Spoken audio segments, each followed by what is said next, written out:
Governments aren't good at spending money. They can't understand the varied needs of individuals and their priorities are skewed. But in this video, I'm going to ask you to do the near impossible. Imagine that the government is just as good at spending money as the private sector. And then I'm going to tell you why tax and spend strategies are still a terrible idea. Deadweight loss, the jobs cost of taxpayer-funded projects. So imagine the finance minister has two at first blush equal ways to create jobs, leaving 700,000 with the private sector to create 10 jobs, or taxing 700,000 to spend and through that expenditure create 10 jobs. Each costs the same amount of money and through each we end up directly creating 10 jobs. They seem like equally efficient methods. There's one big difference though. One way requires that early step of taxation. We've agreed, and I know it's hard, to imagine the tax revenue was spent just as efficiently as it would have been spent had it been left in private hands. But just the fact of high taxes is enough to lower the degree of productivity, because taxes do more than just shift wealth. Taxes also influence behaviour.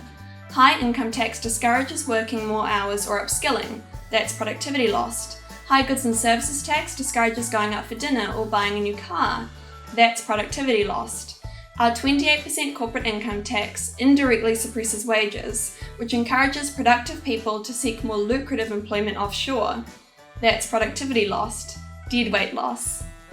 Unsurprisingly, economists disagree on just how much productivity is lost with every dollar taxed, but different kinds of taxes affect behaviour to different extents.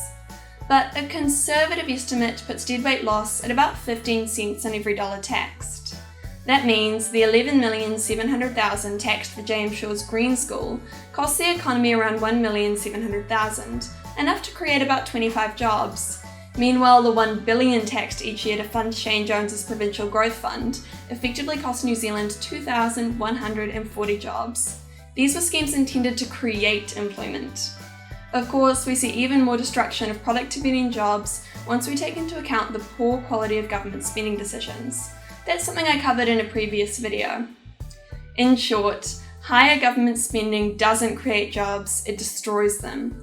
Real job creation comes from cutting taxes and letting the economy grow.